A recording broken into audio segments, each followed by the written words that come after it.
Hello प्यारे दोस्तों। तो आज के इस वीडियो में हम आपका क्लास 10th का ये जो सोशल साइंस का आपका इवनिंग शिफ्ट का क्वेश्चन पेपर है, तो इसका आंसर की करेंगे हम आज के इस वीडियो में, जिससे आपको पता चल सके कि आपके कितने मार्क्स आ सकते हैं और आपने कितने आंसर सही किए हैं। तो चलिए शुरू करते हैं। तो सबसे पहले हम जो हमारे एमसीक्यू हैं उनको कर रहे हैं हम, ठीक है। टोटल आपके 20 एमसीक्यूज हैं। तो सबसे पहले देखिए आपका खंड क यानी कि सेक्शन ए का फर्स्ट क्वेश्चन क्या था। तो इसमें बोला गया था, मान लीजिए आप एक बैंक में मैनेजर के पद पर कार्यरत हैं। आपके सामने राकेश जी के बचत खाते का चेक भुगतान हेतु प्रस्तुत है। इस चेक का भुगतान करते समय आप किन किन बातों का ध्यान रखेंगे। तो यहाँ पर देखिए ये कुछ बातें दी गई हैं, तो इनमें से किन किन बातों का ध्यान रखेंगे हम। तो यहाँ पर खाते में उपलब्ध राशि चेक में वर्णित राशि से अधिक है, ये हम चेक करेंगे, ये बिल्कुल सही है। इसके अलावा चेक पर हस्ताक्षर प्राधिकृत व्यक्ति के हैं, ये भी हम चेक करेंगे, ये भी सही है। अंकों एवं अक्षरों में भरी गई राशि में समानता है, ये भी चेक करेंगे। और चेक पर डाली गई तिथि वर्तमान तिथि से 3 माह से अधिक पुरानी न हो, तो ये भी चेक करेंगे हम। यानी कि चारों ही हमारे सही हैं, इसीलिए हम इस डी ऑप्शन पर टिक करेंगे, यानी कि हमारा फर्स्ट का डी ऑप्शन करेक्ट था।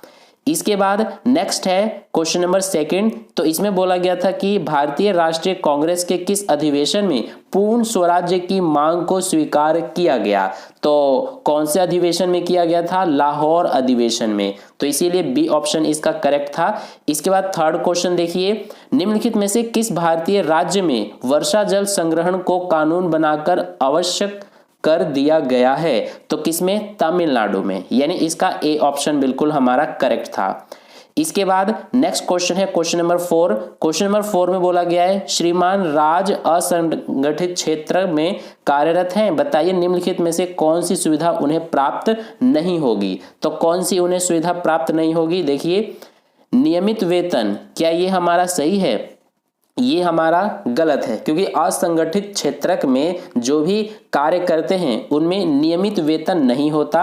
इसके अलावा सवेतन अवकाश ये भी नहीं होता, रोजगार की सुरक्षा ये भी नहीं होता। यानी कि इसमें हमारा ये डी वाला ऑप्शन करेक्ट हो जाएगा, सभी 1, 2 व 3, ठीक है।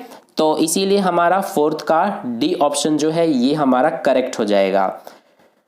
इसके बाद नेक्स्ट चलते हैं। यहाँ पर आप देख सकते हैं इंग्लिश मीडियम में भी जो मैंने हिंदी मीडियम में ऑप्शन बताए थे वही ऑप्शंस इंग्लिश मीडियम में भी आपके सही होंगे। तो जैसे कि फर्स्ट का मैंने आपको डी ऑप्शन बताया था, इसी तरह से जो सेकंड क्वेश्चन है इसका ये बी ऑप्शन बताया था। इसके बाद इसी तरह से थर्ड का ए ऑप्शन और फोर्थ का डी ऑप्शन।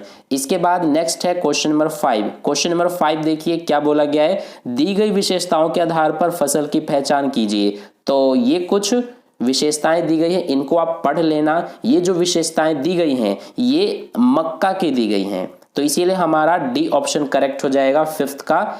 इसके बाद जो 6th क्वेश्चन है, 6th में बोला गया है कि प्रति व्यक्ति आय की गणना किसी देश की डैश को इसकी कुल जनसंख्या से भाग देकर निकाली जाती है। तो किसको कुल जनसंख्या से भाग देकर निकाली जाती है? तो कुल आय को, यानी कि हमारा बी वाला ऑप्शन करेक्ट हो जाएगा जो क्वेश्चन नंबर 6 है इसका। जो नेक्स्ट क्वेश्चन है हमारा क्वेश्चन नंबर 7, ये देखिए थोड़ा बड़ा क्वेश्चन है, इसको आप पढ़ लेना, वैसे भी आपने एग्जाम में पढ़ लिया होगा। इसका आंसर मैं आपको बता देता हूं, ये बी वाला जो है ये हमारा इसका राइट आंसर हो जाएगा। इसके बाद नेक्स्ट है क्वेश्चन नंबर 8। इसमें बोला है भैरवदेव डाकऊ सोनचुरी भारत के किस राज्य में अवस्थित है। तो कौन से राज्य में अवस्थित है? राजस्थान में। तो यानी इसका हमारा ए ऑप्शन करेक्ट हो जाएगा। इसके बाद नेक्स्ट चलते हैं इंग्लिश मीडियम में भी जो मैंने हिंदी मीडियम में ऑप्शंस बताए थे वही ऑप्शंस इंग्लिश मीडियम में भी करेक्ट हो जाएंगे। इसके बाद क्वेश्चन नंबर 9 देखिए। क्वेश्चन नंबर 9 में इसमें हमसे बोला गया है कि निम्नलिखित में से कौन सा कथन ज्यूसेपी मैत्सिनी के संदर्भ में सही है। तो इसमें हमारा देखिए एक तो ये वाला सही हो जाएगा, फर्स्ट वाला, मैत्सिनी को लिगुरिया में क्रांति करने के कारण बहिष्कृत किया गया। इसके अलावा एक हमारा ये दूसरा भी सही हो जाएगा, तीसरा गलत है। तो ऐसा हमें ये सी ऑप्शन में दिया है, केवल 1 व 2 हमारे सही हैं, तो इसीलिए सी ऑप्शन करेक्ट हो जाएगा 9th का। और इसके बाद नेक्स्ट है क्वेश्चन नंबर 10th। तो क्वेश्चन नंबर 10th में देखिए बोला है निम्नलिखित जानकारी के आधार पर खनिज की पहचान कीजिए। तो ये हमें जानकारी दी गई हैं, इनको जब आप पढ़ेंगे ना तो आपको पता चलेगा कि ये जानकारियां पेट्रोलियम की दी गई है, पेट्रोलियम के बारे में। तो इसीलिए 10th का ए ऑप्शन करेक्ट हो जाएगा। इसके बाद नेक्स्ट है हमारा क्वेश्चन नंबर 11। इसमें बोला है सही मिलान की पहचान कीजिए। तो इसमें मार्को पोलो इटली, ये हमारा बिल्कुल सही मिलान है, यानी कि बी ऑप्शन करेक्ट हो जाएगा 11th का। और इसके बाद जो क्वेश्चन नंबर 12 है इसे आप पढ़ लेना, इसका आंसर जो है राइट आंसर वो हमारा ये वाला हो जाएगा, केवल 1 और 2। तो 12th का ए ऑप्शन हमारा करेक्ट था। इसके बाद इंग्लिश मीडियम में ये आप देख सकते हैं। और इसके बाद नेक्स्ट चलते हैं क्वेश्चन नंबर 13 पर। तो क्वेश्चन नंबर 13 में क्या बोला है, निम्नलिखित में से कौन सी जायद शस्य ऋतु की फसल है। तो कौन सी है हमारी, तरबूज, यानी कि सी ऑप्शन करेक्ट हो जाएगा 13 का। इसके बाद क्वेश्चन नंबर 14 देखिए, क्वेश्चन नंबर 14 जो है ये हमारा क्वेश्चन नंबर पूरा 14 है। इसमें जो डी ऑप्शन है हमारा ये वाला, ये बिल्कुल करेक्ट है। इसी तरह से नेक्स्ट चलते हैं क्वेश्चन नंबर 15 पर। क्वेश्चन नंबर 15 में क्या बोला गया है, निम्नलिखित में से किस खनिज का सर्वाधिक उत्पादन झारखंड में अवस्थित कोडरमा जिले में होता है। तो इन चारों में से कौन सा होता है हमारा, तो अभ्रक जो है ये हमारा राइट हो जाएगा, यानी कि जो झारखंड में कोडरमा जिला है उसमें अभ्रक जो है ये सर्वाधिक उत्पादन होता है अभ्रक का, इसीलिए बी ऑप्शन करेक्ट हो जाएगा। इसके बाद नेक्स्ट है हमारा 16 क्वेश्चन। इसमें बोला है कि मिलान कीजिए, तो हमें इसको मैचिंग करना है। तो सबसे पहले देखिए हमारा है संघ सूची, संघ सूची का हो जाएगा ये संचार। जो इसमें ये मिले गए हैं जो मैचिंग है पहले से, ये गलत हो सकते हैं, इस पर आपको ध्यान नहीं देना है। जो मैं आपको बता रहा हूँ वही आंसर राइट हो जाएगा। तो संघ सूची का हम किससे मिलाएंगे, संघ सूची का संचार से मिला देंगे। और जो राज्य सूची है ये हमारा सिंचाई से मिलेगा, और समवर्ती सूची किससे, गोद लेना से। ठीक है, तो हमने ए का सेकंड से मिलाया, बी का हमने थर्ड से मिलाया और सी का फर्स्ट से, यानी कि डी ऑप्शन हमारा करेक्ट हो जाएगा। ठीक है, इसके बाद नेक्स्ट चलते हैं, ये इंग्लिश मीडियम में आप देख सकते हैं क्वेश्चन नंबर 13, 14, इसके बाद 15 और ये 16। अब देखिए क्वेश्चन नंबर 17। तो क्वेश्चन नंबर 17 आपका अभिकथन और कारण वाला क्वेश्चन है। तो इसमें बोला गया है कि छापे खाने से विचारों के व्यापक प्रचार प्रसार और बहसों के द्वार खुल गए। तो ये तो हमारा बिल्कुल सही है, यानी कि अभिकथन सही है। और कारण, स्थापित सत्ता के विचारों से असहमत होने वाले लोग भी अब अपने विचारों को छापकर फैला सकते थे। तो ये भी हमारा सही है, यानी अभिकथन और कारण दोनों सही हैं। इसीलिए हम क्या करेंगे कि ए ऑप्शन पर टिक करेंगे, क्योंकि जो हमारा ये अभिकथन है इसका ये कारण सही व्याख्या भी है।